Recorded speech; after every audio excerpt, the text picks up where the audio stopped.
నమః. బ్రహ్మసూత్రములు 53వ రోజు, మార్చి 29, 2021 సంవత్సరం. నిన్న చదివిన అధికరణం సూత్రం 9వ అధికరణంలో సూత్రం 39, 40 తాలూకు తీసుకు చెప్తాను. సూత్రం 39లో మనం చదివింది, ఏ ఆశ్రమం లేకపోవటం కన్నా ఆశ్రమం కలిగి ఉండటమే శీఘ్రమైన విద్యాప్రాప్తికి సాధనము. ఏ ఆశ్రమం లేకుండా ఉండే కన్నా ఏదో ఒక ఆశ్రమాన్ని ఆశ్రయించడం శ్రేయస్కరము. అందువల్ల బ్రహ్మ విద్య తేలిక అవుతుంది.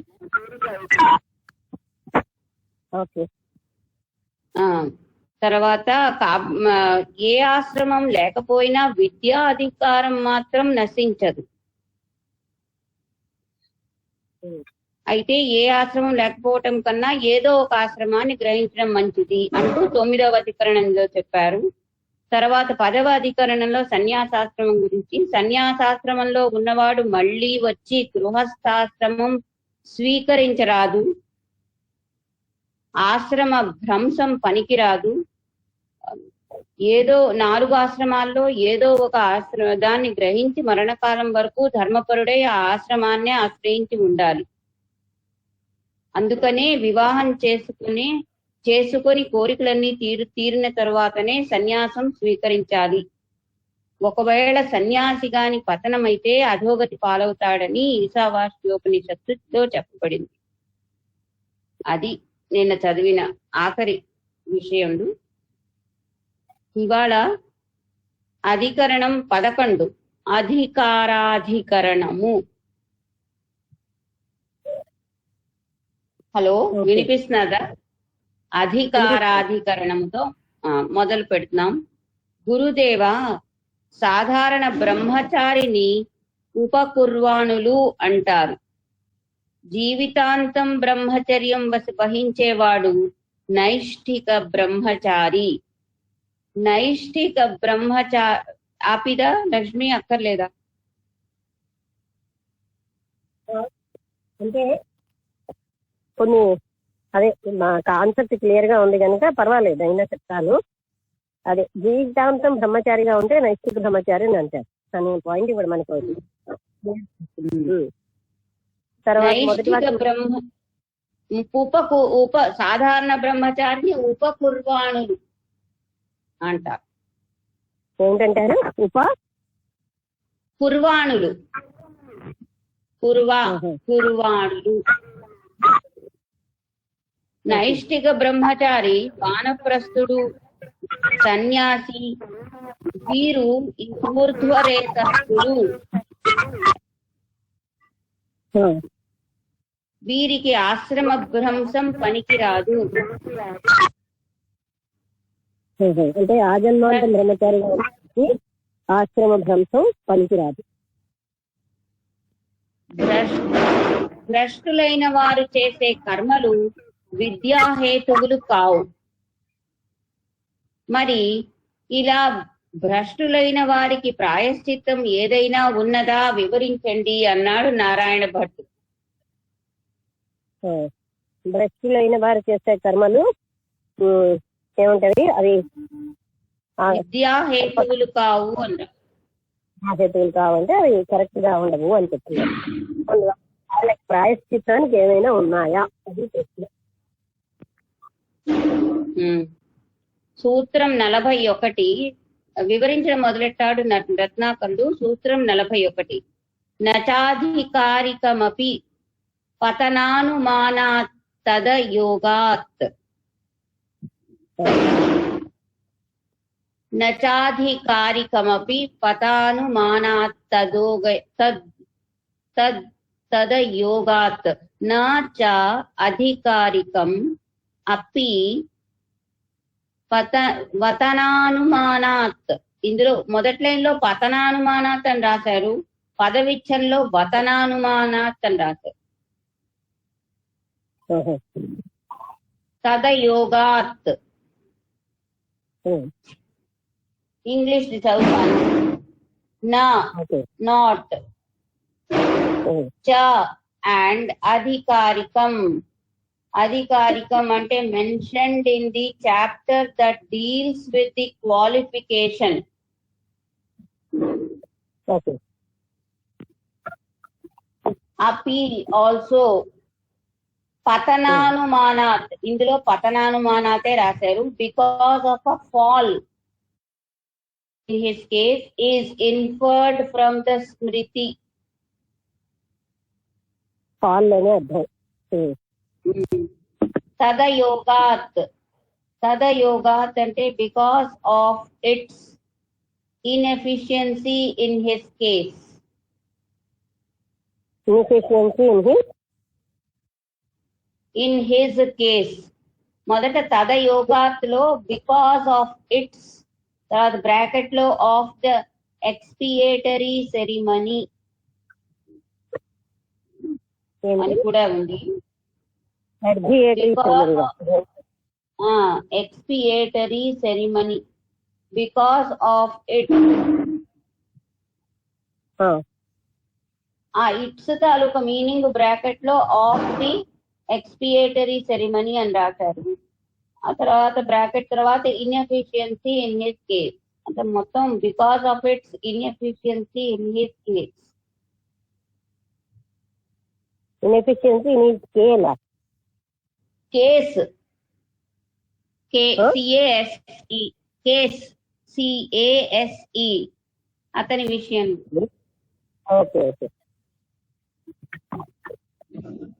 తెలుగులో చదువుతాను. నైష్ఠిక బ్రహ్మచారి కనుక ఆశ్రమచ్యుతి పొందితే అతడికి ప్రాయశ్చిత్తం లేదు. అంటే ఆ జన్మాంతం ఎవరైతే బ్రహ్మచారో అతను గాని ఆశ్రమచ్యుతి అంటే ఆశ్రమం నుంచి భ్రంశం కలిగితే అతనికి ఏమో ప్రాయశ్చిత్త కర్మం లేదు.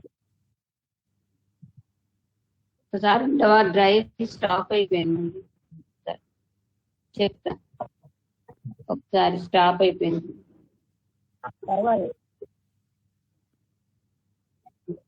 సడన్ గా వచ్చింది. అలాగే సన్యాసాశ్రమం గురించి, సన్యాసాశ్రమం నుంచి చ్యుతుడైన వాడికి కూడా ప్రాయశ్చిత్తం లేదు. నైష్ఠిక బ్రహ్మచారి వేరు కదా, సన్యాసాశ్రమం. సన్యాసాశ్రమం నుంచి భ్రంశం చెందిన వారికి కూడా ప్రాయశ్చిత్త కర్మ లేదు. ఈ రకంగా ప్రాయశ్చిత్తం అనేది ఏదైనా ఉంటే అది మామూలు బ్రహ్మచారికి మాత్రమే, అంతేకాని సన్యాసికి మాత్రం కాదు అని వీరి వాదన. అంటే ఒకరు ఇలాగ చెప్తున్నారు, ఏదైనా సరే ప్రాయశ్చిత్తం ఉంటే అది కేవలం బ్రహ్మచారికే గాని నైష్ఠిక బ్రహ్మచారి కాదు. తర్వాత నెక్స్ట్ సూత్రం 42. ఉపపూర్వమపిత్వే కే భావమశన మత్తదుక్తం.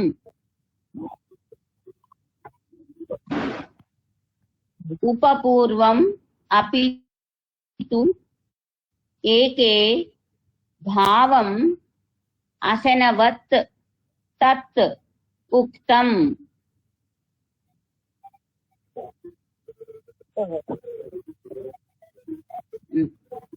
ఇంగ్లీషు ఉపపూర్వం అంటే a minor sin.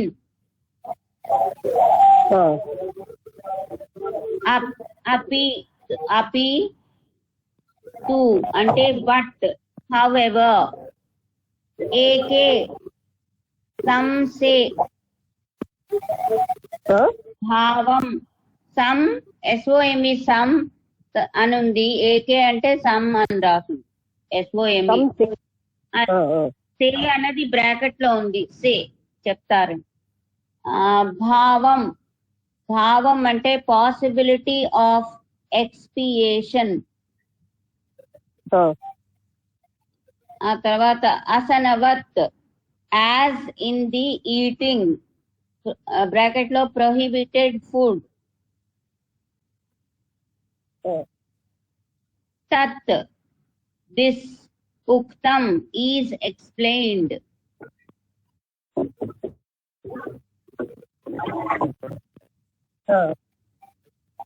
తెలుగులో మీనింగు, మామూలు బ్రహ్మచారి మధుమాంసాలు సేవిస్తే అతనికి ప్రాయశ్చిత్తమున్నది, అలాగే నైష్ఠిక బ్రహ్మచారికి కూడా ప్రాయశ్చిత్తమున్నది. ఈ విషయము పూర్వమీమాంసలో చెప్పబడ్డది.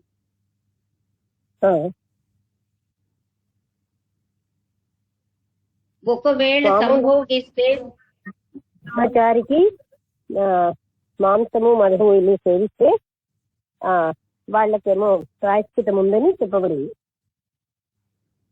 అలాగే నైష్ఠిక బ్రహ్మచారికి కూడా ప్రాయశ్చిత్తం ఉన్నది. ఈ విషయం పూర్వమీమాంసలో చెప్పబడింది. అంటే మామూలు బ్రహ్మచారికి నైష్ఠిక బ్రహ్మచారికి మధుమాంసాలు సేవించితే వాళ్ళకి ప్రాయశ్చిత్త కర్మ ఉంది. ఓకే. ఒకవేళ సంభోగిస్తే దానికి ప్రాయశ్చిత్తం ఉన్నది. గురుదారా గమనం మాత్రం మహాపాపం,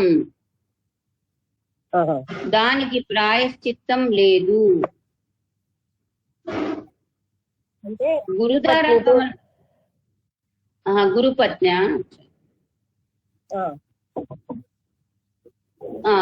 గురుదారా గమనం దానికి ప్రాయశ్చిత్తం లేదు. పైన చెప్పినట్లుగా ప్రాయశ్చిత్తం జరిగినా వారితో సత్పురుషులు కలిసి ఉండరు, అంటే వెలివేస్తారు. ఒకవేళ ప్రాయశ్చిత్తం జరిగినా వాళ్ళతో సత్పురుషులు కలిసి ఉండరు. లక్ష్మి, ఒక చిన్న విషయం చెప్పు. ప్రాయశ్చిత్తం జరగడం అంటే ఏమిటి? వాళ్ళు బాధపడ్డమన్నా, మానసికంగా లేక పశ్చాత్తాపడ్డమన్నా ఏమిటి?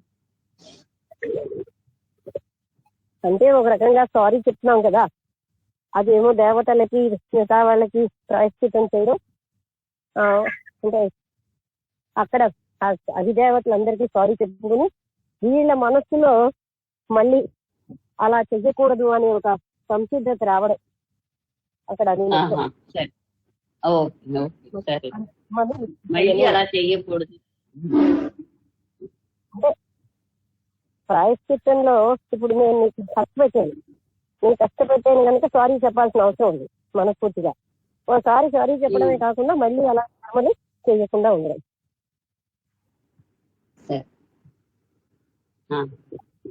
అంతేగాని ఏమి ఫిజికల్ గా పనిష్మెంట్లు అలాగేం కాదు కదా, సఫరింగ్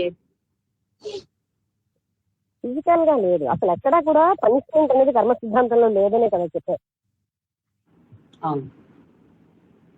కర్మ సిద్ధాంతం మనం అనుకుంటాం కానీ అది పనిష్మెంట్ కోసం కాదు. వాళ్ళకి మరికొన్ని ఎబిలిటీస్ అవి పెంచుతున్నారు, అంతేగాని నాట్ ఫర్ పనిష్మెంట్. వాళ్ళని బాగా మాత్రం కాదని కర్మ సిద్ధాంతంలో రిపీటెడ్ గా చెప్తున్నారు.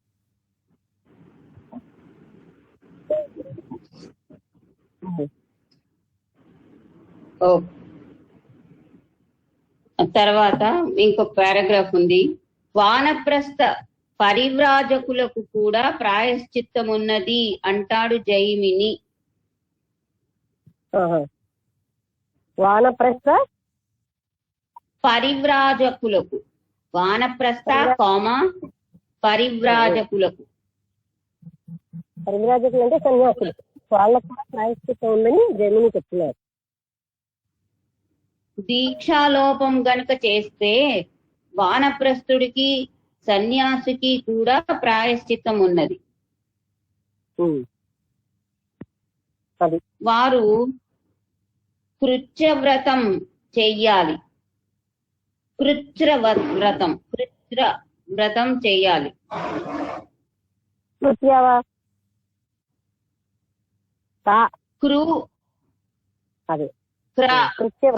కాకింద వట్రసుడి క్రూ చాకింద చార్ రకారం కృత్రవ్రతం. వసంతలత వినబడింది ఏంటంటే మిగతా అన్ని వినబడ్డాయి, కాస ఉందా భాష ఉందా అన్నది నాకు అర్థం కాదు.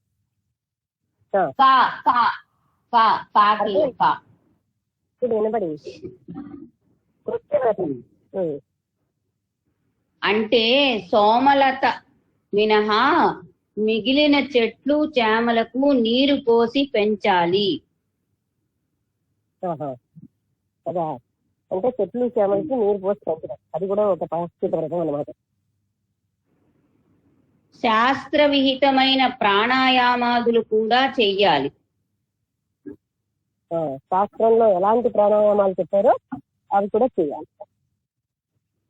ఈ రకంగా ఊర్ధ్వరేతస్థులకు బ్రాకెట్ లో సన్యాసి వానప్రస్థుడు కూడా ప్రాయశ్చిత్తం ఉన్నది అంటూ 11వ ప్రకరణ పూర్తి చేశాడు రత్నాకరుడు.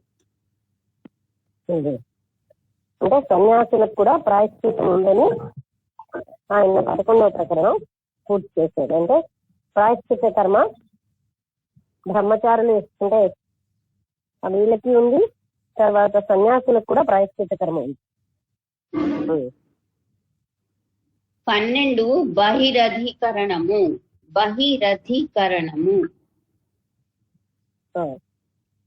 గురువు గారు ఈ రకంగా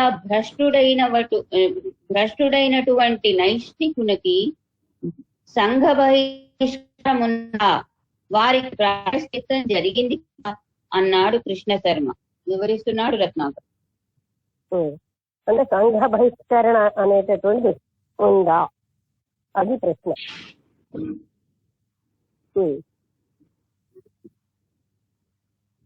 సూత్రం 43 బహిస్తు భయథాపి స్మృతే రాచారాచ్య. సరే, ప్రాయశ్చిత్త కర్మ ఉన్న వాళ్ళకి సంఘ బహిష్కరణ ఉందా అంటే ఎవరైతే ప్రాయశ్చిత్త కర్మ చెప్పారో వాళ్ళని సంఘం నుంచి కూడా బహిష్కరిస్తారా అది ప్రశ్న.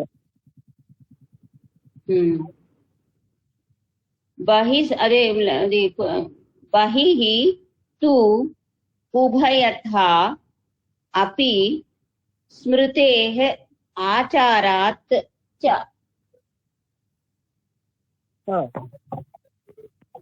బహిః outside, tu but, ubhayatha in either case, whether it be a grave sin or a minor sin. అంటే అది పెద్ద పాపమైనా చిన్న పాపమైనా.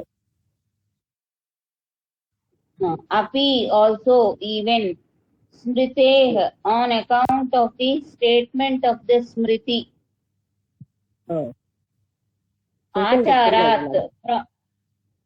Acharat from custom. Cha and తెలుగులో ఊర్ధ్వరేతస్కులు పతనం కావటం 2 రకాలుగా ఉంటుంది. ఉపపాతకము, మహాపాతకము. 2 రకాలుగా వాళ్ళు పతనం అవుతారు. ఉపపాతకము, మహాపాతకము అనే 2 రకాలుగా వాళ్ళు పతనం అవుతున్నారు. ఊర్ధ్వరేతస్కులు అంటే పూర్తి బ్రహ్మచారులు, జన్మాంతం బ్రహ్మచారి. కానీ వారు ఏ రకంగా పతనమైనప్పటికీ బహిష్కరింపతగిన వారే. వాళ్ళు ఎలా పతనం అయినా సరే బహిష్కరింపదగిన వారే. పతనమైన యతీశ్వరులు ప్రాయశ్చిత్తం పొందినప్పటికీ సదాచారులు వారితో కలవరు, అంటే వారు బహిష్కృతులు.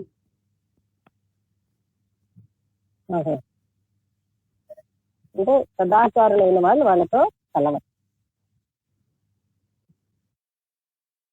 ఉత్తమాశ్రమం నుంచి పతనమైన వారు అంటే తన సంఘాన్ని విడిచి పరజాతితో కలిసిన వాడు,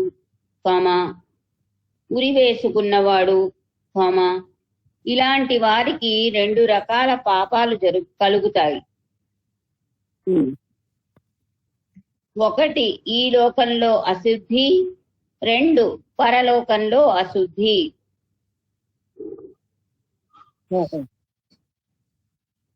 వీరు చాంద్రియనాది ఈ లోకంలో ఈ అశుద్ధి అని రాశారు. ఈ ఒకటి 2 రకాల పాపాలు కలుగుతాయి. ఒకటి ఈ లోకంలో అశుద్ధి, 2 పరలోకంలో అశుద్ధి. అలాంటివి పాపాలు కలుగుతాయి. వీరు చాంద్రియణాది వ్రతాలు చేసినందువల్ల 2వ దోషం పోతుంది. చాంద్రియనాది వ్రతాలు అవి చేస్తే వాళ్ళకి పరలోకంలో అశుద్ధి అన్నది పోతుందన్నమాట. 2వ దోషం అంటే అదే కదా. కానీ మొదటిది పోదు. అందువల్ల వీరు శిష్టులతో ఆహార వ్యవహారములకు పనికిరారు. అంటే ఈ లోకంలో అశుద్ధి అన్నది పోదు గనక, అంటే శిష్యులు అంటే ఇలాగా మిగతా వాళ్ళందరితో ఆహార వ్యవహారానికి వీళ్ళు పనికిరారు అంటూ 12వ ప్రకరణం పంచిన భోజనం చేయడం మొదలైన వాటికి వాళ్ళు పనికిరారు అంటూ 12వ ప్రకరణ పూర్తి చేశాడు రత్నాకరుడు. 13 స్వామ్యధికరణము. మనం ఏంటంటే ఇది ఆ కాలంలో ఇలాంటి రాయబడ్డాయి. ఇప్పుడు అసలు అలాంటివి లేనే లేవు. అంటే అందుకే మనకి అంటే చాలా ధర్మాన్ని బట్టి చాలా విషయాలు మారుతాయి. అందుకే మనకి ఇవన్నీ ఫెమిలియర్ గా అంటే తెలిసినవిగా ఉంటుంది. ఎందుకంటే ఇప్పుడు అటువంటి పరిస్థితి మనకి అంటే సన్యాసాశ్రమంలో కూడా ఆ నిష్ఠ నియమాలు పాటించిన వాళ్ళకి తప్ప అందరికీ ఏది లేదు. అంటే ఎవరో కొందరే పాటిస్తారు.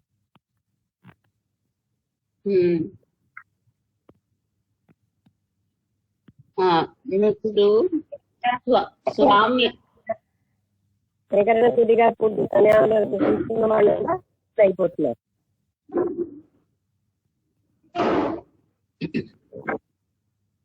ఓకే.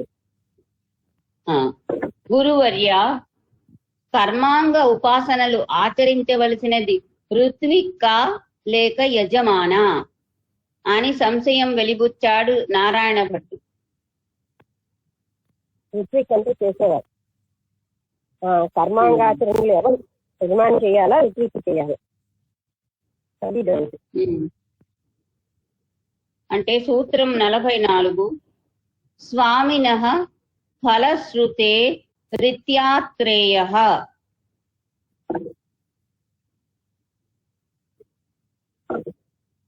స్వామినః ఫలశ్రుతేః ఇతి ఆత్రేయః.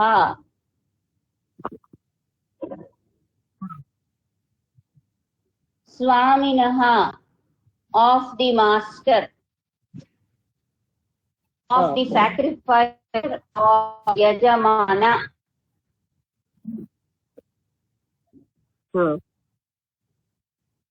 Phalasruteh, from the declaration in Shruti of the results. Iti, so. Atreyah, అంటే ద సేజ్ ఆత్రేయ హోల్డ్స్.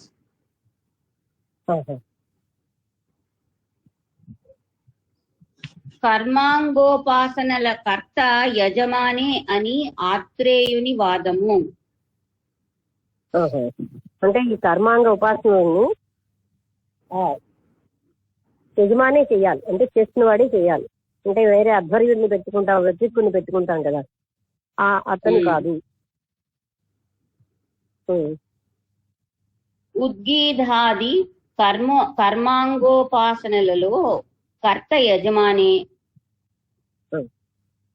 ఉపనిషత్తులలో చెప్పిన దానిని బట్టి కర్తకే ఫలం లభిస్తుంది. కాబట్టి ఉపాసనలకు కూడా కర్త యజమానే అని వీరి వాదన.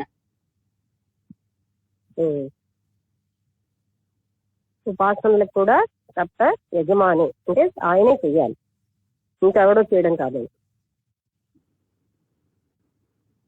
సూత్రం 45 ఆర్త్విజ్యమిత్యౌడులోమి తస్మైః పరిక్రియతే. ఆర్త్విజ్యం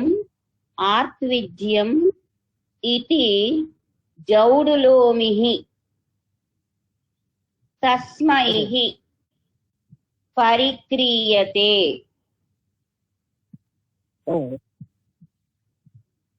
ఆర్త్రీయం అంటే ఆర్త్విజ్యం అంటే ద డ్యూటీ ఆఫ్ ది రిత్విక్ అంటే ప్రీస్ట్. ఇది డస్ ఔడులోమి థింగ్స్. తస్మై ఫర్ దట్, he because, పరిక్రియతే he is paid.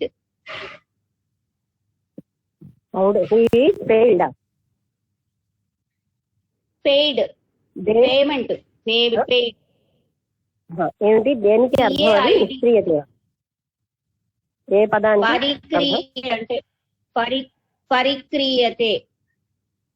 ఓకే.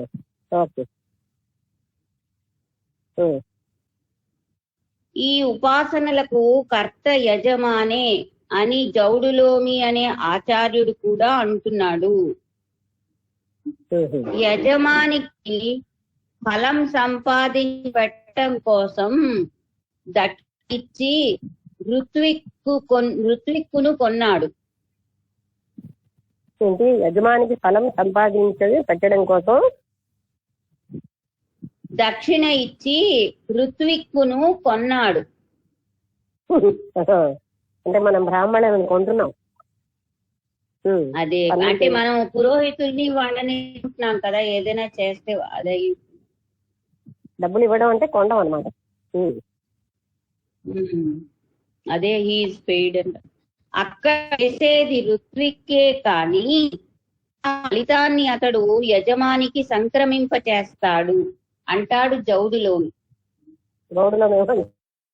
అంటే ఆ ఋత్విక్కుని వాళ్ళు కొంటున్నారు గనక, డబ్బులు ఇచ్చారు గనక ఆ ఫలితాన్ని యజమానికే సంక్రమింప చేస్తాడు అని. సూత్రం 45 శ్రుతేశ్చ శ్రుతేః చ అంటే శృతులలో కూడా ఇలాగనే చెప్పబడింది. అవును, అదే శృతులలో ఋత్విక్కు చేసిన ఉపాసన ఫలం యజమానికి చెందడం గురించి వివరించారు. యజ్ఞం చేసేటప్పుడు ఋత్విక్కు కోరే కోరికలన్నీ యజమాని కోసమే. కానీ దీని వల్ల వచ్చే ఫలితం యజమానిది. ఆ ఋత్విక్కు కోరే ఫలితాలన్నీ యజమాని కోసమే కనుక ఆ ఫలితాలు యజమానికి వస్తాయి. కాబట్టి ఉపాసనలకు కర్త ఋత్విక్కే అంటూ 13వ అధికరణ పూర్తి చేశాడు రత్నాకరుడు. అంటే ఇందులో కూడా డిఫరెంట్ ఒపీనియన్స్ ఉన్నాయి. కొందరేమో యజమాని చేయాలని, కొందరు ఋత్విక్ చేయొచ్చు అని ఉంది. అందుకని శృతులలో ఏం చెప్పారు, ఉపాసనలకు కర్త ఋత్విక్. అంటే ఇతనికి అవన్నీ రావు కదా, అప్పుడు ఆయన అలా వచ్చిన కొనుక్కుంటాడు డబ్బులు ఇచ్చి. ఇప్పుడు మనం చేస్తున్నాం వాటికి మనకు అవన్నీ రావు గనక వాళ్ళ భాషలో మనం కొనుక్కుంటున్నాం.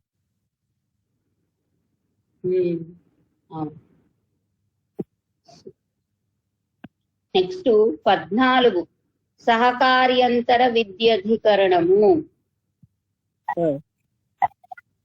సహకార్యంతర విద్యధికరణము. బృహదారణ్యకంలో పరబ్రహ్మను తెలుసుకున్నవాడు పరమసుఖాన్ని, బ్రహ్మభావాన్ని పొందుతాడు. కాబట్టి బ్రాహ్మణుడైన వాడు బ్రహ్మను గురించి తెలుసుకోవాలనుకునేవాడు మొదటగా శాస్త్ర పరిజ్ఞానం సంపాదించాలి.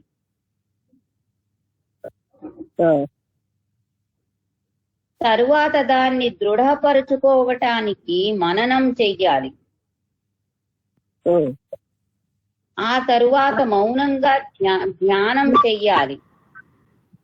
బ్రాహ్మణుడు వాడు శాస్త్రం సంపాదించాలి, తర్వాత మననం చేయాలి, తర్వాత ధ్యానం చేయాలి, అంటే వదిలేయడం కాదు. అప్పుడే అతడు బ్రహ్మవేత్త అవుతాడు అని చెప్పబడింది. ఎందులో చెప్పబడింది అది? బృహదారణ్యకంలో అని రాదు. బృహదారణ్యకోపనిషత్తులో బ్రాహ్మణుడు శాస్త్ర పరిజ్ఞానం సంపాదించి మననం చేసి ధ్యానం చేయాలి దాని మీద రాసింది. ఇక్కడ శాస్త్ర జ్ఞానంతో పాటు మౌనం కూడా చెప్పబడింది. కాబట్టి మౌనం కూడా విధేనా వివరించండి అన్నాడు నారాయణ భట్టు. శాస్త్ర జ్ఞానంతో పాటు మౌనం కూడా అక్కడ, అందుకని విధి చేయవలసిన కర్మేనా మౌనం కూడా, అది ప్రశ్న. సూత్రం 47 సహకార్యంతర విధి పక్షేణ తృతీయం తద్వతో విద్యాదివత్.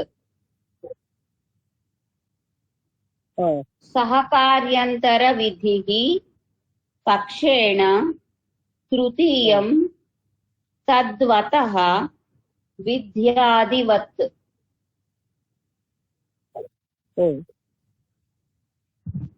సహకార్యంతర విధి a separate auxiliary injunction.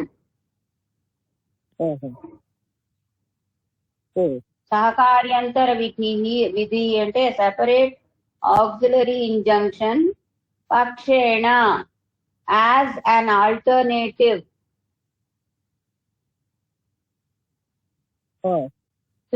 తృతీయం the third.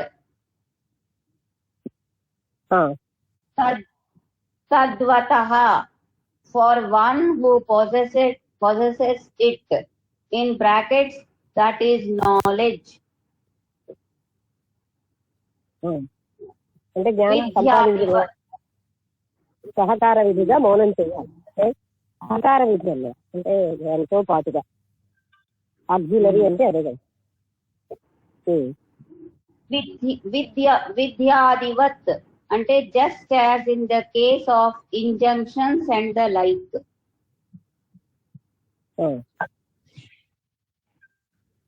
విద్యకు సహకారి మౌనం. శ్రవణాది సాధనంలో 3వ విధి ధ్యానం. ఇది మౌనంగా జరగాలి, అది విధి అని చెప్పబడింది. అంతే కదా, ధ్యానం మౌనంగా జరగాలి. అంటే మననం తర్వాత చేయాల్సిన ధ్యానం అనేది మౌనంగానే జరగాలి. అందుకని సహకార విధి.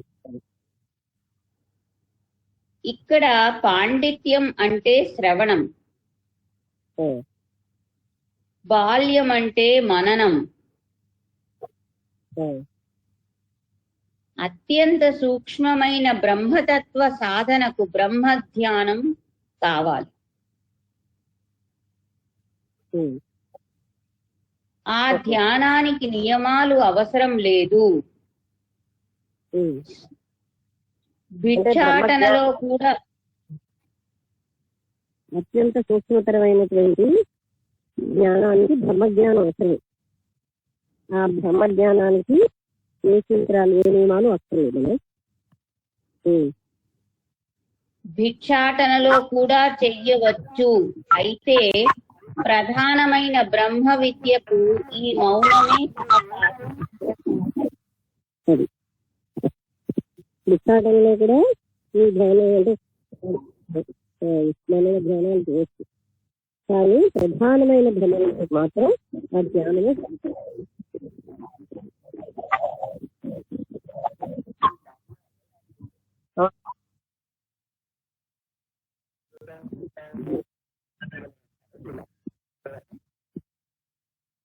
ప్రధానమైన బ్రహ్మ విద్యకి ఇప్పుడు అర్థమవుతుందా? ఇప్పటికీ లేదా? ఈ టైం అయిపోయిన రోజు సిగ్నల్ కాదు, ఇప్పుడు బాగుంది మేడం.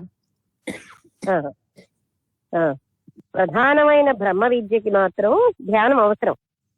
మామూలుగా ఉన్న వాటికి భిక్షాటన మిగతా పనులు చేస్తున్నప్పుడు కూడా ఆ మననం ధ్యానం చేయొచ్చు. ప్రధానమైన బ్రహ్మ విద్యకి మాత్రం మౌనంతో కూడిన ధ్యానంలోనే జరుగుతుంది. అది చెప్పారు. అంటే మౌనం అనేది ఆక్సిలరీ, అంటే ఏంటి? సహకారి. ధ్యానం ఎప్పుడు మౌనంగానే జరగాలి.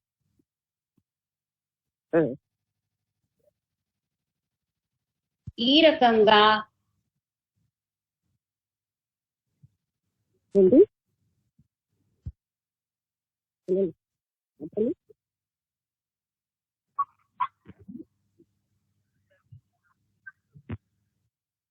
అంటే ప్రధానమైన బ్రహ్మ విద్య విషయంలో చెప్తున్నారు. మిగతా మామూలుగా ఎన్నో ఉన్నాయి కదా, అవన్నీ కూడా భిక్షాటనలో కూడా చేసుకోవచ్చు. అంటే మిగతా పనులు చేస్తూ కూడా చేయొచ్చు. ప్రధానమైన బ్రహ్మ విద్యలో అప్పుడు మాత్రం మౌనంతో కూడిన ధ్యానము అవసరము. తర్వాత చూసారా, నిత్యం అంటే శ్రవణం అన్నారు.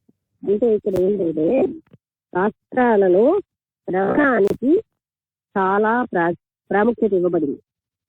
అంటే శ్రవణమే చాలా గొప్పది.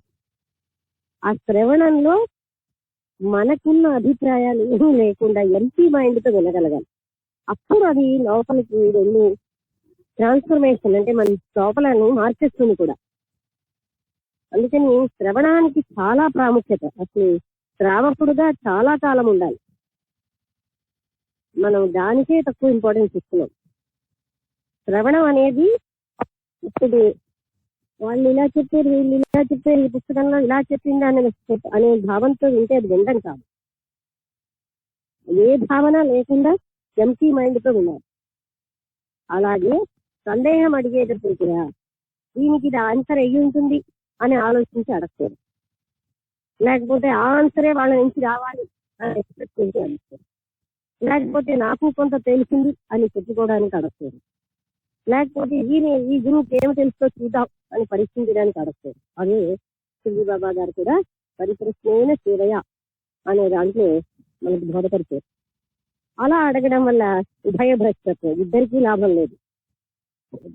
ఆన్సర్ చెప్పేవాడికి కానీ ఆన్సర్ పొందేవాడికి కానీ బెనిఫిట్ ఉండదు, వినేవాళ్ళకి అంతకంటే ఉండదు. అందువల్ల ఇది పాటిస్తూ ఉంటే ఎప్పుడు కూడా మనం లెర్నింగ్ అనేది బాగుంటుంది. అప్పుడు ఆ ప్రశ్న నిజమైనటువంటి ఒక తెలియనితనంలో వస్తే అది అందరికీ కూడా అర్థమవుతుంది, సహాయం పడుతుంది. ఓకే.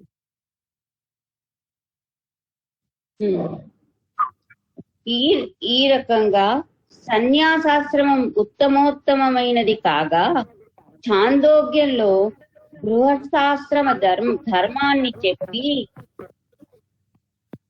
ఈ విధంగా జీవితాంతం ఆచరించిన వారికి బ్రహ్మలోకం కలుగుతుంది అని చెప్పారు.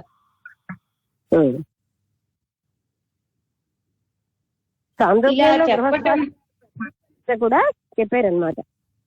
అంటే గృహస్థాశ్రమాన్ని ఇలా ఆచరించితే, అంటే ఆచరించవలసిన విధానాలతో వాళ్ళకి బ్రహ్మలోక ప్రాప్తి వస్తుందని చాందోగ్యంలో చెప్పబడింది. ఇలా చెప్పటం వల్ల గృహస్థాశ్రమానికి మించి ఇక ఏ ఇతర ఆశ్రమము లేదు అని వీరి వాదన.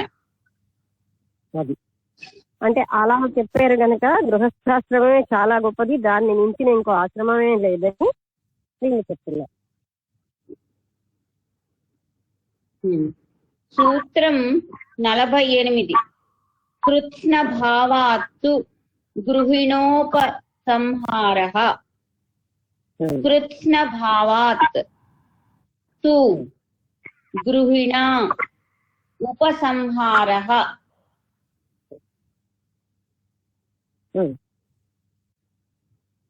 కృత్స్న భావాత్ అంటే on account of the house holders life including all.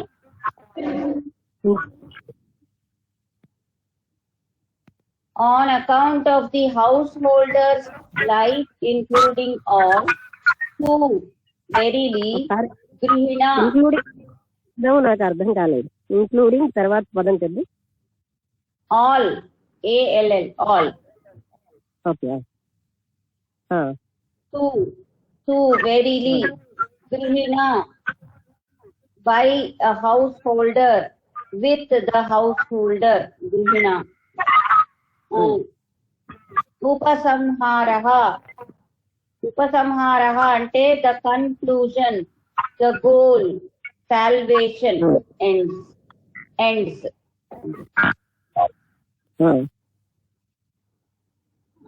తర్వాత బ్రాకెట్ లో ఇదే కృష్ణ భావానికి విడిగా రాశారు. కృష్ణ అంటే ఆఫ్ ఆల్, భావాత్ అంటే ఓయింగ్ టు ద ఎగ్జిస్టెన్స్, గృహిణోపసంహారః అంటే conclusion with the case of the house holder.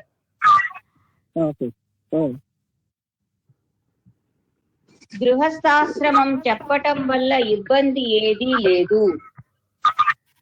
గృహస్థుకు యజ్ఞ యాగాదులే కాదు, శమదమాదులు కూడా కావాలి.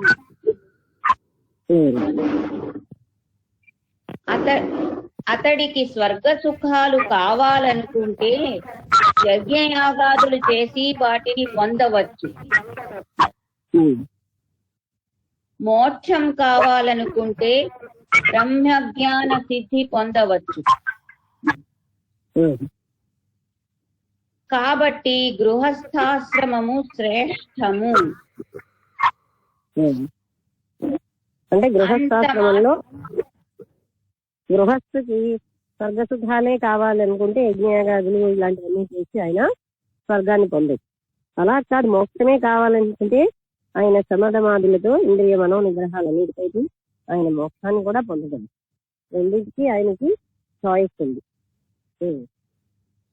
అంత మాత్రం చేత సన్యాసాశ్రమం లేదని మాత్రం కాదు.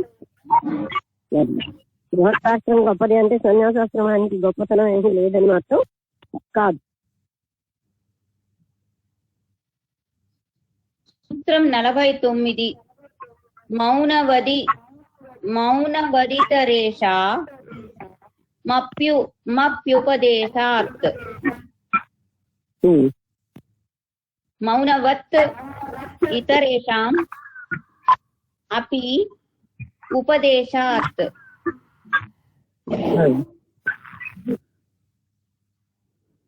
చదువుతాను. మౌనవత్, just as silence, like constant meditation,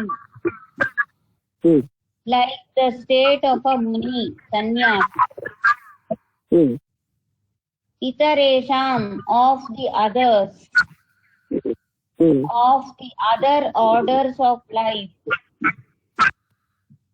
Api, even also.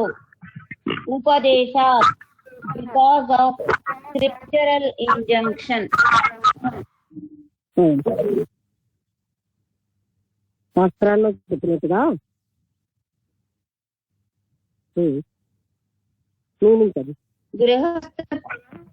గృహస్థ సన్యాసాశ్రమాలు శృతి సమ్మతాలు. అలాగే వానప్రస్థ సన్యాసాశ్రమాలు కూడా సమ్మతాలే. అంటే గృహస్థ మొత్తం మీద 4 గృహ అంటే 4 ఆశ్రమాలు మీద 4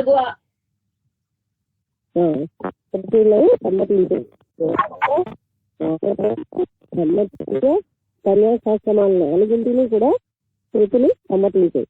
ఏ ఆశ్రమంలోనైనా అంటే ఒక ఆశ్రమం గొప్పది అంటే మరొకటి గొప్పది కాదు అనేమి అర్థం కాదు. అంటే గృహస్థాశ్రమంలో పుణ్యం సంపాదించాలన్న వాళ్ళు యజ్ఞయాగాదులు చేసి స్వర్గలోకానికి వెళ్తే మోక్షం సంపాదించడానికి కూడా ఇంద్రియ మనోనిగ్రహాలతో మోక్షాన్ని సంపాదించడానికి కూడా అవకాశం ఉంది.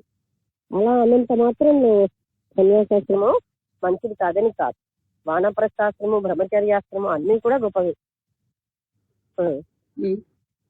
అదే మొత్తం మీద 4 ఆశ్రమ ధర్మాలు అనుష్ఠింపదగినవే. ఈ రకంగా పాండిత్య బాల్యాలతో పాటు మౌనం కూడా విధే అంటూ 14వ అధికరణ పూర్తి చేశాడు రత్నాకరుడు. మనం ఏదైనా విషయం చదువుతున్నాం, చదివేది మననం చేస్తాం, మననం చేసిన తర్వాత ధ్యానం చేస్తాం. అప్పుడు మాటలైతే ఎలాగా మౌనం అవసరం. అంటే ఒక డీటెయిల్డ్ గా ఇప్పుడు మౌనం అని అలా కాకుండా ధ్యానం చేయడానికి మౌనం అవసరం అని చెప్పారు. 15 అనావిష్కారాధిక. ఏంటండి? ఏంటి ఆంజనేయమూర్తి గారు?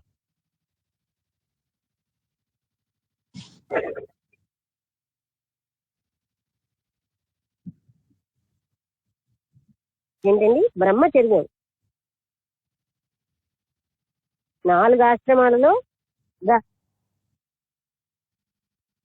ఎక్కడన్నారు ఆ వాక్యం చదవండి. అదే ఇక్కడ మనకు చాలా విషయాల్లో పాండిత్యము బాల్యము అంటే మననము అని నాకు అర్థం చేసుకున్నాను. నేను చదువుతాను, అగో రాసున్నది కూడా 47వ సూత్రంలో. ఇక్కడ పాండిత్యం అంటే శ్రవణం, బాల్యం అంటే మననం అని రాసు. అక్కడ బాల్యం అంటే మననం. అది తర్వాత ఇంకేమైనా చెప్పాలా? దానికి నానా అర్థాలు ఉన్నాయి కదా. ఒక అర్థం ఏంటంటే ఈయన మనం చిన్న వయసులో బాల్యం అంటే, మరొక అర్థంలో మననం అని కూడా ఉందన్నమాట. అనావిష్కారాధికరణం గురువు గారు వచ్చింది ఏదో ప్రశ్న లాగా. బాల్యం అంటే చిన్నతనము అనా, పిల్లలు చేసే పనులు అనా? నువ్వు నీ ప్రశ్న అడుగుతున్నావు. బాల్యం అంటే చిన్న పిల్లలు చేసే పనులు అనా? దర్పము తెలియని స్థిత? వీటిలో ఏ అర్థాన్ని తీసుకోవాలి? కృష్ణ శర్మ. దంభము దర్పము తెలియని స్థితిని కూడా ఇన్నోసెన్స్ అంటాం. అంటే బాల్యం అంటే ఇన్నోసెన్స్ కదా. ఇంట్లో ఏ అర్థం తీసుకోవాలి? చిన్నతనమనా, ఏ అర్థం తీసుకోవాలి అని కృష్ణ శర్మ అడిగారు. సూత్రం 50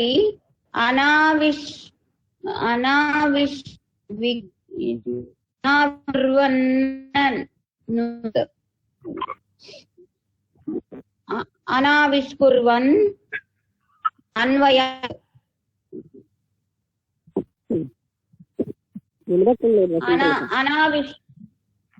అనావిష్కుర్వన్ అన్వయాత్. వినిపించిందా?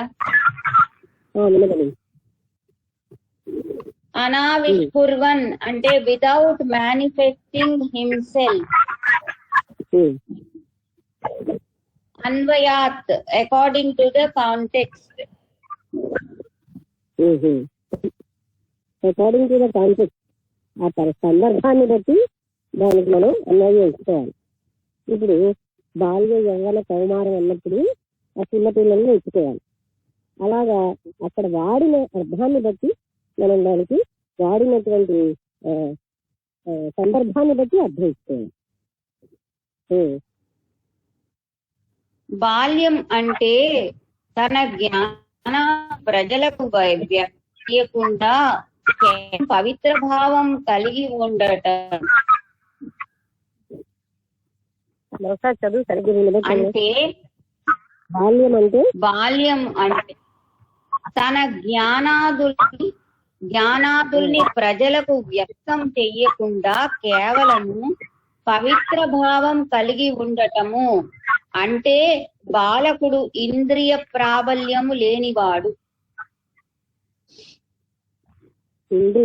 బాలకుడు ఇంద్రియ ప్రాబల్యం లేనివాడు అంటే తను చదివిన జ్ఞానాన్ని, తను తెలుసుకున్న జ్ఞానాన్ని ఎవరికి వ్యక్తం చేయకుండా ఆ తనలోనే పవిత్ర భావంతో ఎంచుకోవడం అన్న మీనింగ్ కూడా బాల్యానికి ఉంది. దర్పము నిర్మల స్వభావం. మళ్ళీ వినబట్టం లేదు, మరొకసారి చదువు. దంభము దర్పము లేకుండా నిర్మల స్వభావం కలవాడు. అది అలాంటి అర్థం కూడా తీసుకోవచ్చు. దంభము దర్పము ఏమీ లేకుండా నిర్మలమైన స్వభావం కలవాడిని బాలుడు, బాల్యము, ఆ అవస్థని బాల్యావస్థ అంటారు. అంటూ 15 పూర్తాడు. అది అంటే అక్కడ ఉన్నటువంటి సందర్భాన్ని బట్టి అర్థం తీసుకోవాలని. రెండవది ఏంటంటే తను తెలుసుకున్న జ్ఞానాన్ని తనలోనే ఉంచుకుని ఎవరికి చెప్పకుండా పవిత్ర భావంతో ఉంచుకోవాలి. అంటే వాళ్ళకి ఇంకా చెప్పే అంత స్థితి ఉండదు కనుక దాన్ని బాల్యము అంటున్నారు. 16 అధికారణము. అంటే ఒక పాయింట్, ఆ బాలుడైన వాడు బాల్యము అని ఇక్కడ అనడంలో కొంత పెద్దవాళ్ళు కూడా కొత్తగా నేర్చుకుని చెప్పే స్థితిలో లేకపోతే అది బాల్యావస్థ అని అనొచ్చు. అంటే అక్కడ వయస్సును బట్టి కూడా కాదు. ఓకే. జ్ఞానం అనేది జన్మలోనే కలుగుతుందా? ఐహికాధికరణము. నెక్స్ట్, జ్ఞానం అనేది జన్మలోనే కలుగుతుందా అన్నాడు నారాయణ భట్టు. వివరిస్తున్నాడు రత్నాకరుడు. మళ్ళీ మరో ప్రశ్న ఏంటంటే జ్ఞానం అన్నది ఒక జన్మలోనే కలుగుతుందా, అంటే జన్మ అన్న దాంట్లోనే కలుగుతుందా అంటే ఆయన అడగడం అది బతికుండదా అని అది అర్థం కాదు. సూత్రం 51 ఐహికమప్య ప్రస్తుత ప్రతిబంధే తద్ధర్మనాత్.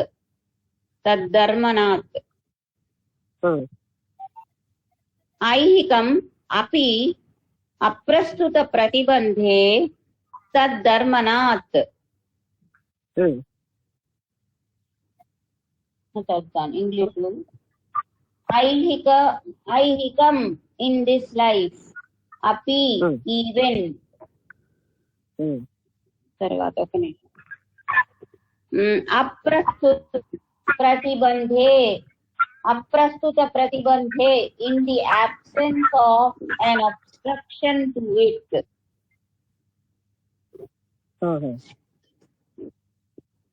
తద్దర్శనాత్. ఇందులో ధర్మనాథ్ అని రాశారు, ఇందులో ఇంగ్లీష్ లో తద్దర్శనాత్ అని రాశారు.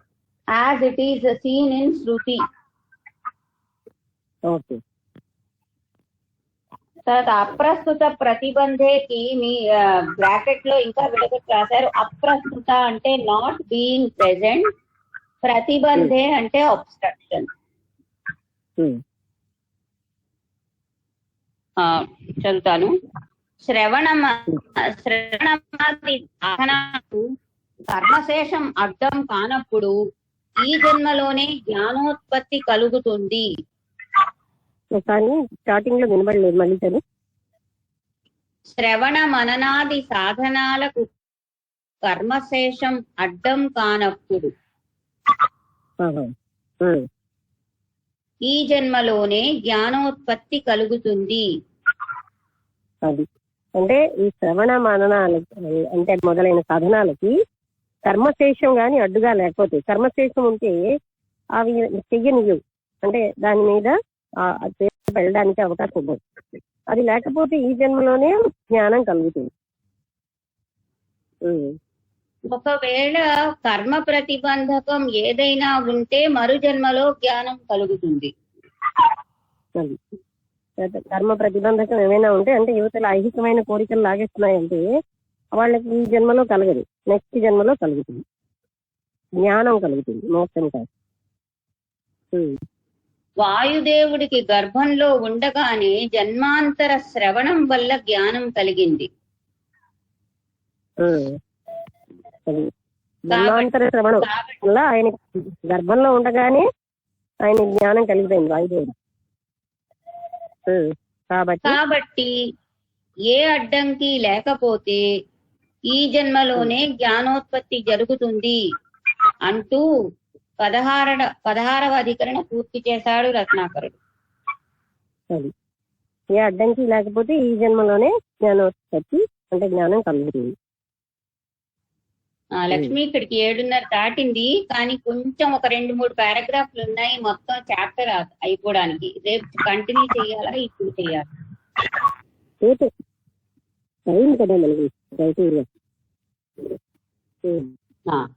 అయితే ఆపిస్తా.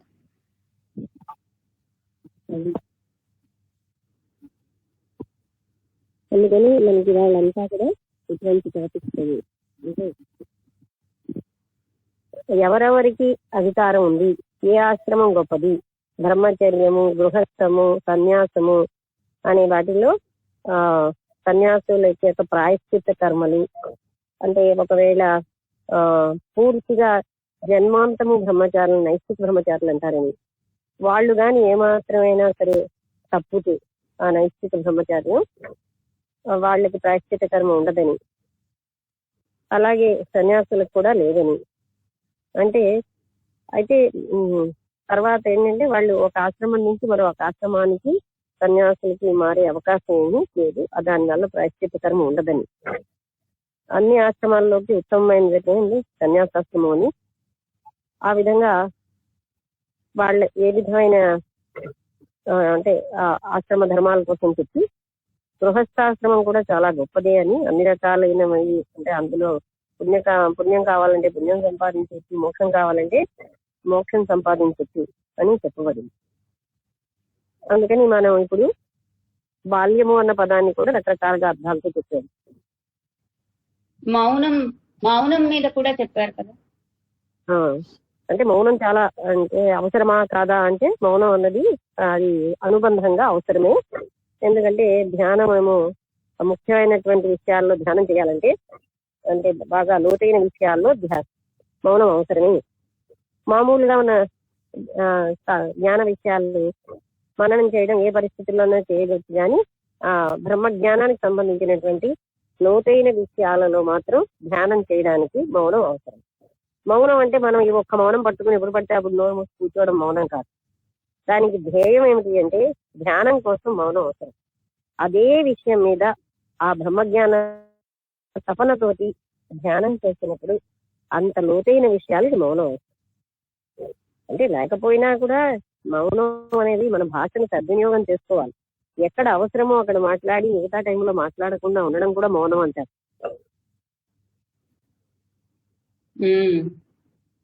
చాలా ఇంపార్టెంట్. ప్రశ్నించిన అవసరమైన దగ్గర కూడా నోరు మూసుకోవడం మౌనం కాదు. అలా అని చెప్పి అవసరం లేని దగ్గర కూడా మాట్లాడడము మౌనం కాదు. అవసరమైన దగ్గర మాట్లాడి మిగతా టైంలో మాట్లాడకుండా ఉండడం, వచ్చి కదా అని తనకే వచ్చని చెప్పుకోవడానికి మాట్లాడతారు. అవసరం అయితేనే మాట్లాడాలి, అది మౌనమే. గీతలో కృష్ణుడు ఆ విషయం చెప్పారు. అందుకని ఇవన్నీ మనకి ఇవాళ చెప్పబడ్డాయి. అంటే ఏ ఆశ్రమం అంటే ఒకప్పుడు వాళ్ళందరూ కూడా నిష్టగా ఉండేవారు. యజ్ఞ యాగాది కర్మలు అన్ని కూడా కేవలంగా పుణ్యాన్ని ఇస్తాయి కానీ మోక్షప్రాప్తిని ఇవ్వలేవని, ఒక జన్మలో అనే సంభవం జ్ఞానార్జన అంటే వాళ్ళకి ప్రారంభ కర్మలు ఏవి కూడా అడ్డంగా ఉండకుండా ఉంటే, అంటే వాసనా బలం ఎక్కువగా లేకపోతే ఆ జన్మలోనే సంభవం, వాసనా బలం ఎక్కువగా ఉంటే మరు జన్మలో సంభవం. అంటే అందుకనే వాయుదేవుడు మొదటే ఆయనకి శ్రవణం అయిపోయింది కనుక ఆయన గర్భంలో ఉండగానే జ్ఞానాన్ని ఆర్జించేదని చెప్తున్నారు. ఇలాంటి వాటి అన్నిటితో మనకి ఏం తెలుస్తోంది అంటే శ్రవణము అనగానే అది ఏ రకమైన అభిప్రాయాలు లేకుండా వినడం, కంపేరింగ్ తో వినడం కాదు. అసలు అలా వినడం మనకు చేత కావట్లేదు, కానీ ఆ వినడం ఎంతో హెల్ప్ అవుతుంది, సహాయం చేస్తుంది. అలాంటి నమ్రతతో వినడంతో మనకి ఈ ట్రాన్స్ఫర్మేషన్ అప్పటికప్పుడే సంభవం. సామాన్యంగా మనకి ఏంటంటే నాకు వచ్చింది తెలియజేసే ఈ గోల ఎక్కువ ఉంటుంది. ఆ గోల లేకుండా వింటే ఏమి ఆ క్షణం మనసు ఎంటీ చేసుకుంటే మనం బెనిఫిట్ ఎక్కువ పొందుతాం. మనం ప్రొజెక్ట్ అవ్వాలన్న దాన్ని పక్కన పెట్టేస్తే చాలా బెనిఫిట్స్ మన జీవితంలో పొందుతూ ఉంటాం. ఓకే, ఇప్పుడు ఇంకెవరైనా మాట్లాడతారా?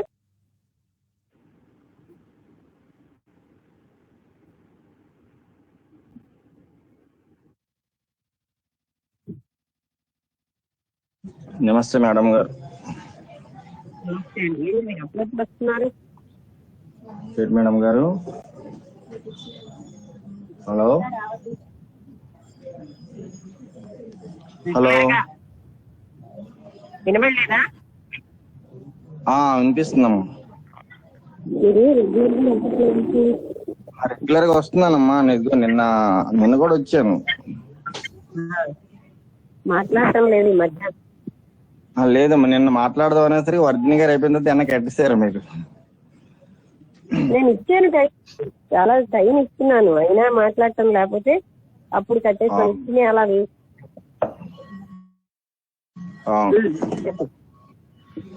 ఈ రోజు కొన్ని ప్రాయశ్చిత్తాల గురించి చెప్పారమ్మా. అంటే ముందు అంటే ఈ సాధనలో అంటే మనస్సు అనేక రకాలైనటువంటి ఇది కిలినప్పటికీ కూడా ఆ ప్రాయశ్చిత్తం కంటే ముందు మన మనస్సుని నిగ్రహించుకోవడం ఇంద్రియ మనో నిగ్రహాల ద్వారా. అలాగే మనకి ఆశ్రమాలలో అంటే అన్ని ఆశ్రమాలలో గొప్పవే. అంటే గృహస్థుడు కూడా ఈ బ్రహ్మజ్ఞానాన్ని పొందడానికి అర్హుడు అని చెప్పి ఇంతకుముందు మనకి అన్నిట్లో వచ్చింది. ఇక్కడ కూడా బ్రహ్మసూత్రాలు కూడా క్లియర్ గా అని చెప్పారనమాట. సో సమధమాదులు ఇంద్రియ మనో నిగ్రహాల ద్వారా దీన్ని కూడా మనం అంటే గృహస్థుడు కూడా దీన్ని పొందడానికి అర్హుడు. ఏదో మళ్ళీ యజ్ఞాలు యాగాలు చేసి ఏదో పుణ్యం సంపాదించి మళ్ళీ ఏదో మళ్ళీ స్వర్గ సుఖాలు అనుమతి మళ్ళీ కిందకు వచ్చేయడం కాకుండా. అలాగే ఈరోజు ఇంకో గొప్ప విషయం ఏంటంటే శ్రవణం అమ్మ. అంటే శ్రవణం ఎక్కడైతే బాగా జరుగుతుందో మననం ఆటోమేటికల్ గా జరుగుతుందమ్మా. శ్రవణం జరగకుండా మననం జరగడం అనేది అంటే శ్రవణం మీదే అంతా ఆధారపడి ఉంటుందమ్మా. శ్రవణం బాగా జరిగినట్లయితే అంటే ఇప్పుడు మీరు అన్నట్టు ఇన్నోసెంట్ మైండ్ అంటే ఓపెన్ మైండ్ అంటే దాన్ని శ్రద్ధగా అంటే దీక్షతో ఎప్పుడైతే మనం శ్రవణం చేశామో అది మననం ఆటోమేటికల్ గా జరుగుతాం. అంటే శ్రవణం సరిగ్గా చేయకుండా మన మననం కూడా జరగదమ్మా. కాబట్టి ఈ శ్రవణం అంటే ఇందులో ఇప్పుడు మీరు చెప్పినటువంటి దాన్ని చూడండి, మేము కూడా దాన్ని శ్రద్ధగా విన్నట్లయితే ఇప్పుడు మేము మాట్లాడగలుగుతాం.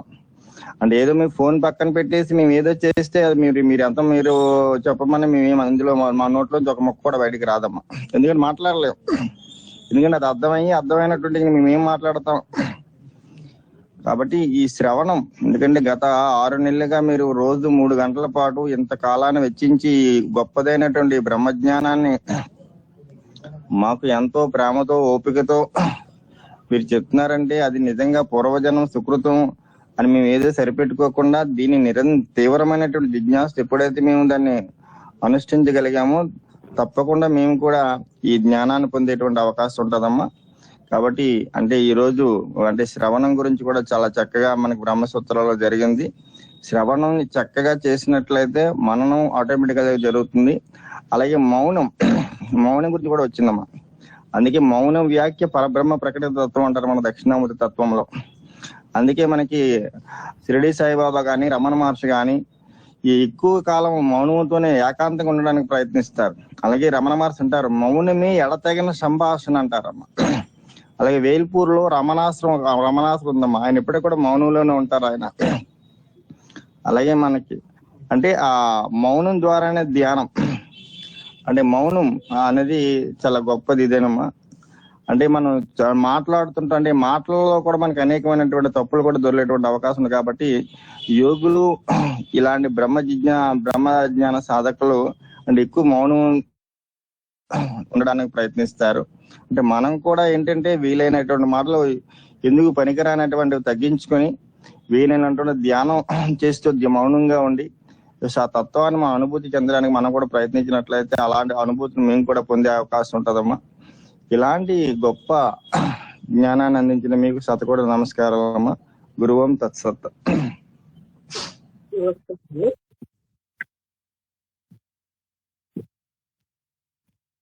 నమస్తే మేడం గారు. నమస్తే మేడం గారు. నమస్కారం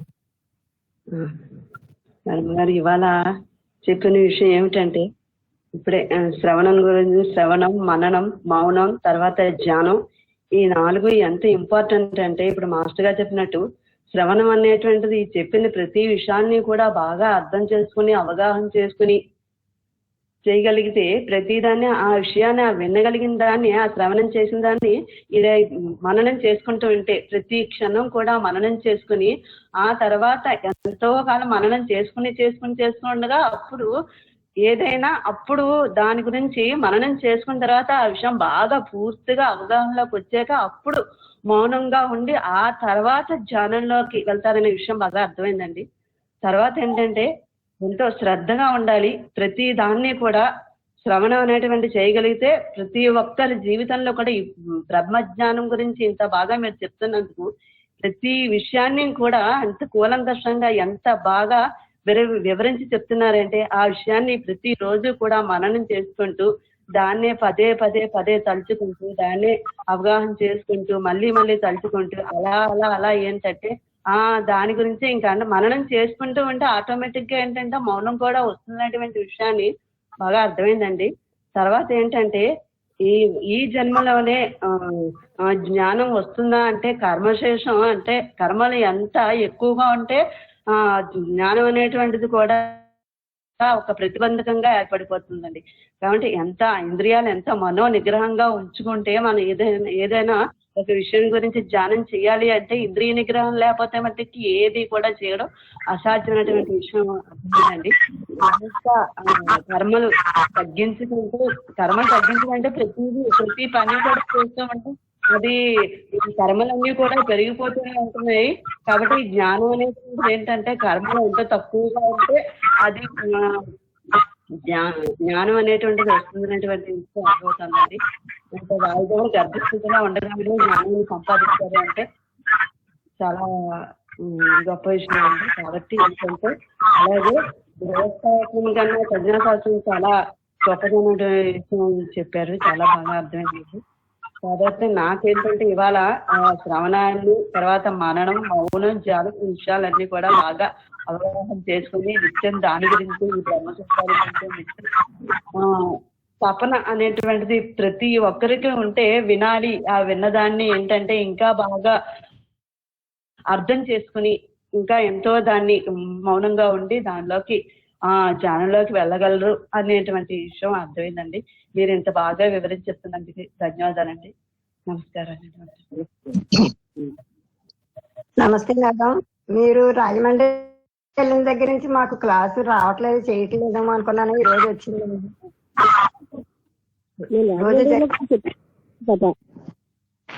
జరుగుతుందండి.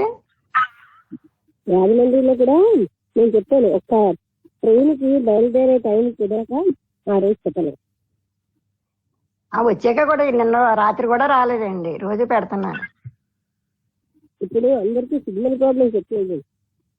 అంతే అంటారా? అయితే మీరు సెలవు తీసుకున్నారేమో అనుకున్నా. థ్యాంక్స్ అండి. అదే ఈ శ్రవణం మీరు చెప్పింది శ్రవణం మననం అనేది అందరికీ సాధ్యం కాదు. మనం సంసారంలో ఉన్నప్పుడు అనేక రకాల భావాలు వస్తుంటాయి కదా. అది ఈ కాసేపు మీరు చెప్పినంతసేపు కూడా మనశ్శాంతి ఉండడం, అది అలా వినడం వల్ల ఉదయం సాయంత్రం వినడం వల్ల కొద్దిగా అయినా తగ్గించుకోవడం అవుతుంది. కానీ అందరికీ అది సాధ్యం కాదు. బాగా చెప్తాను. రోజు రావట్లేదు, నాకు ఈ రోజు వచ్చింది. అవునండి, చాలా మంది చెప్తున్నారు వాళ్ళకి రావట్లేదు, ఎందుకని మెంబర్స్ తక్కువ వస్తున్నారు. థ్యాంక్స్ అండి.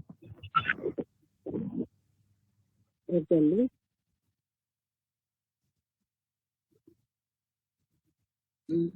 నమస్తే మేడం. నమస్తే అండి.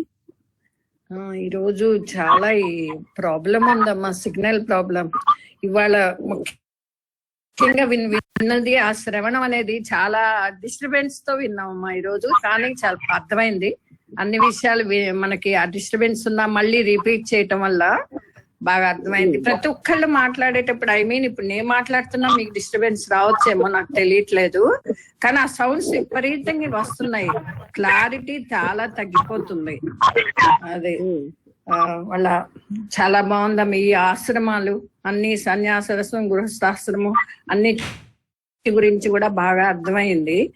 తర్వాత ఈ శ్రవణం, మననం, ధ్యానం, మౌనం ఇవి కూడా చాలా చక్కగా ఎలా చేస్తే వాటిని మనం ఆ జ్ఞానాన్ని పొందగలుగుతాము అనేది క్లియర్ కట్ గా చెప్పారు. ఆ పద్ధతులు వరుసనే. అదే మౌనం చాలా ముఖ్యం అని చెప్పేసి, శ్రవణం కూడా మనం ఎంత శ్రద్ధగా వింటే అది అంత బాగా మనకి మైండ్ లోకి ఉంటుంది అనేది మీరు చాలా క్లారిటీగా చెప్పారు.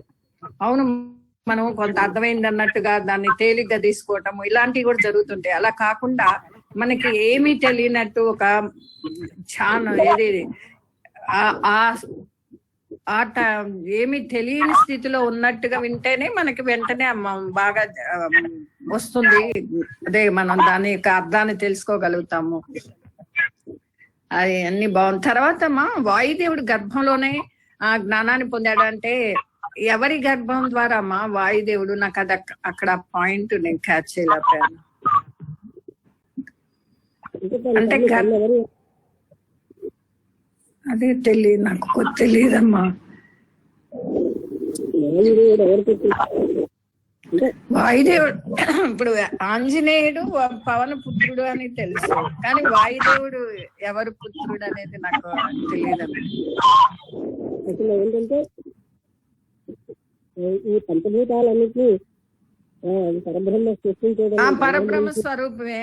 అదే తెలుసు. అంటే ఆయన గర్భంలో ఉన్నప్పుడనే మనకు తెలియదు.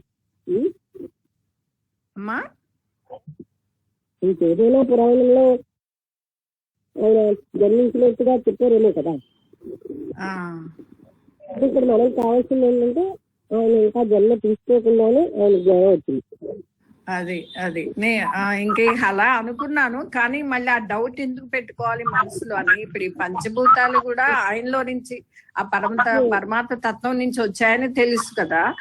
అది అందుకని గర్భము అనేదానికి ఇప్పుడు ఆంజనేయుడు పవనపుత్రుడు అని, మనం వాయుదేవుని పుత్రుడు అని అట్లా అనుకున్నాం కదా. అది తెలుసు కాబట్టి. అష్టావక్రుడు కూడా తన తల్లి గర్భంలో ఉండగానే జ్ఞానాన్ని పొంది ఆ తండ్రిని ప్రశ్నిస్తాడు. అవును, అది కూడా అవును. సంభవంగా ఉంది. ఓకే అమ్మా, అదే అంతా వాళ్ళు బాగుందమ్మా, చాలా చక్కగా అర్థమైంది. నేను మొన్న అడిగిన ప్రశ్నకి కూడా ఈ రోజు మనకి అంటే ఈ జన్మల్లో మనకి మీరు మోక్షం రాదు, జ్ఞానమే మనం ఏమైనా తెలుసుకోగలుగుతామని అన్నారు మీరు.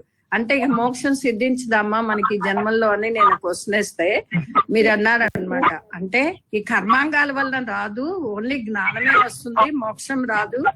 ఆ ఒక్క జ్ఞానం ద్వారానే మోక్షం వస్తుందని ఆ రోజు చెప్పారు. అలానే ఇప్పుడు మాట్లాడేటప్పుడు మోక్షం రాదు అని ఇక్కడ నేను చెప్పలేదు. కర్మల వల్ల మోక్షం రాదు.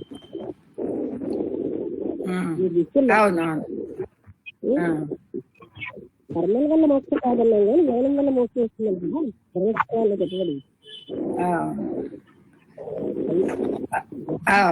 ఓకే, అదే అది అర్థమైంది ఆ రోజు. అంటే ఈ జన్మల్లో మనకి ఎలా వస్తుంది మోక్షము అన్నప్పుడు నేను అడిగిన దానికి అలా మీరు చెప్పారు. అంటే ఇప్పుడు ఈ క్లారిటీ కూడా వచ్చింది కదా ఈ రోజు చెప్పారు. మన కర్మానుసారంగా మనం చేయాల్సినవన్నీ మనం చేయాల్సిందేనో, ఆ తర్వాతే మోక్షం వస్తుంది గృహస్థాశ్రమంలో అని చెప్పేసి అది నిష్కామ కర్మల వల్ల. ఇక్కడ ఏంటంటే మొట్టమొదటిగా ఏంటంటే అక్కడ కర్మల జ్ఞానం వల్ల మోక్షం వస్తుంది అన్న ప్రశ్నకి కర్మల వల్ల మోక్షం రాదు, జ్ఞానం వల్ల వస్తుంది. అవును అవును, అది అర్థమైంది అక్కడ. అయితే ఏ ఆశ్రమంలోనైనా మోక్షం సంభవమే. ఇవన్నీ చేస్తేనే మోక్షం మీరు మాట్లాడుతున్నారు.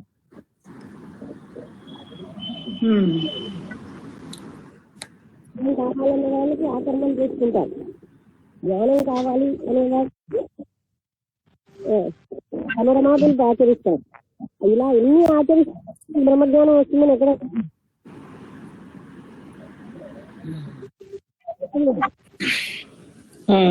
అది వాయిస్ కట్ అయిపోతుందమ్మా, నాకు క్లారిటీగా వినిపించట్లేదు. ఇప్పుడు లాస్ట్ 2 minutes బాగా డిస్టర్బెన్స్ ఉందమ్మా. ఇప్పుడు వినిపిస్తుందా? పోనీ ఇప్పుడు చెప్తాను. కొద్దిగా అంటే అంత క్లారిటీ లేకపోయినా వినిపిస్తుంది. అంటే ఎన్ని కర్మలు చేసుకుని ఉంటేనే మోక్ష ప్రాప్తి వస్తుందని ఏమీ లేదండి. అవును, ఉదాహరణ ఏంటంటే ఏ ఆశ్రమంలోనైనా అది మోక్ష ప్రాప్తి సంభవమే. ఒక ఆశ్రమంలోంచి ఆ వ్యక్తి గృహస్థాశ్రమానికి వచ్చి సన్యాసం అంటే ఆయన సంగతి శాశ్వత కర్మలు అనేది చెప్పారు. కానీ ఇవన్నీ నువ్వు చేసుకో మోక్షిస్తాను అన్నట్టుగా ఏమీ లేదండి. వాళ్ళ ఫలితాలను బట్టి చేసుకుంటారు. Okay okay madam. అదే అర్థమైందమ్మా, ఇక్కడ అర్థమైంది నాకు, ఈ రోజు క్లారిటీ వచ్చింది. ఓకే అమ్మా, సంతోషం. అలాగే ఓకే సంభవం కాదని చెప్పారు. ఓకే కర్మల వల్ల కర్మల వల్ల. ఓకే ఓకే అమ్మా, అది క్లారిటీ వచ్చింది నాకు. ఓకే, సంతోషం అమ్మా, చాలా ధన్యవాదాలు.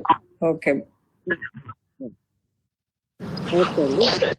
నమస్తే మేడం. ఇప్పుడు మీ ఈ రోజు డిస్కషన్స్ ద్వారా ఈ పుట్టుక ముందు నుండి కూడా ఈ జ్ఞానం సంపాదించటం, తర్వాత బాల్యము, కౌమారము, యవ్వనము, గృహస్థం, ఇవన్నిటి ద్వారా కూడా ఎలా ఎలా మనం జ్ఞానం సంపాదించవచ్చు, దాని ద్వారా ఎలా ఈ మోక్షం పొందటం, ఇవన్నీ కూడా ఎలా సాధన చేయొచ్చు అనేవి కూడా చెప్పారు. సో ఏ దశ అయినా ఆ దశకి చాలా ఇంపార్టెన్స్ ఉంటుంది, చాలా ప్రాముఖ్యత ఉంటుంది. ప్రతి దశలోనూ అన్ని సముపార్జించవచ్చు అనే పాయింట్ ఒకటి. తర్వాత 4 ఆశ్రమాలు,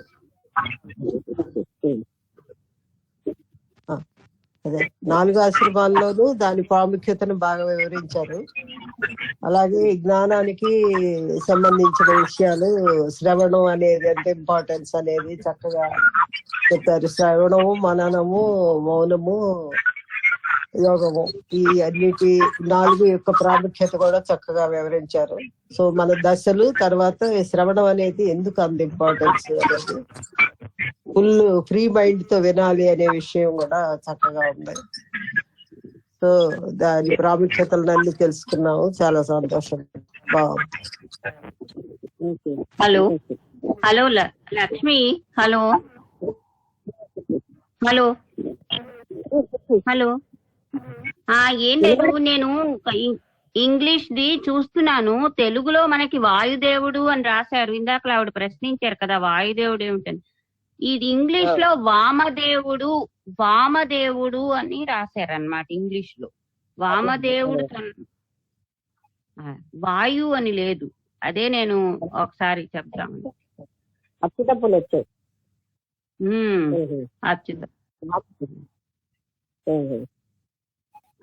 అతను ఒక ఏన్షియంట్ ఋషి అని రాశారు. వామదేవుడు ఈజ్ వన్ ఆఫ్ ది 6 అంటే preserving aspect of God Shiva అని కూడా ఏదో గూగుల్లో రాశారు. శివస్తోత్రం ఓం వామదేవాయ నమః అని వస్తుంది మేడం గారు, అంటే శివాంశ సంబంధించింది. అంటే వామదేవుడు గర్భంలో ఉండగానే జ్ఞానాన్ని గ్రహించాడు, అది మనం తెలుసుకోవాలి. వాయుదేవుడు కదా వామదేవుడు. అదేనండి, అది తెలిసింది. నేను ఇలా చూసుకుంటుంటే తెలుసు. అదేనమ్మా, శివాష్టోత్రంలో కూడా వస్తారు కదా, ఓం వామదేవాయ నమః అని వస్తున్నారు.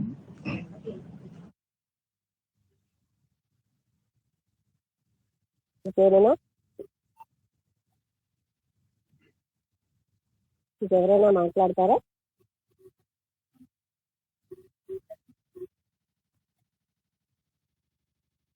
హలో,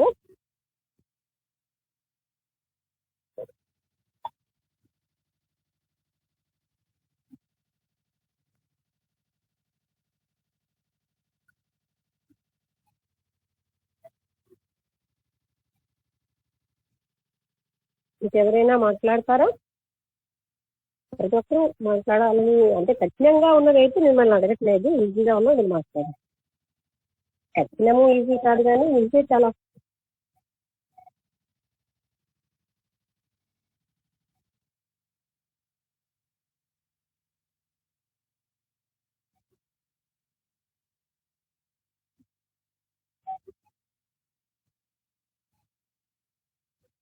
వన్ మినిట్ అయ్యాక మళ్ళీ ఇంకా నేను 1 మినిటే వెయిట్ చేస్తాం.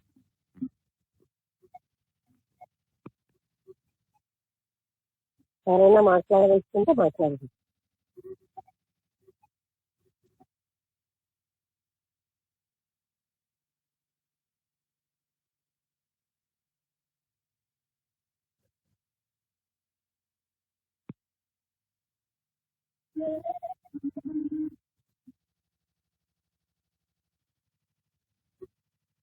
ఓకే, అందరికీ నమస్కారం. ముగించేద్దాం. This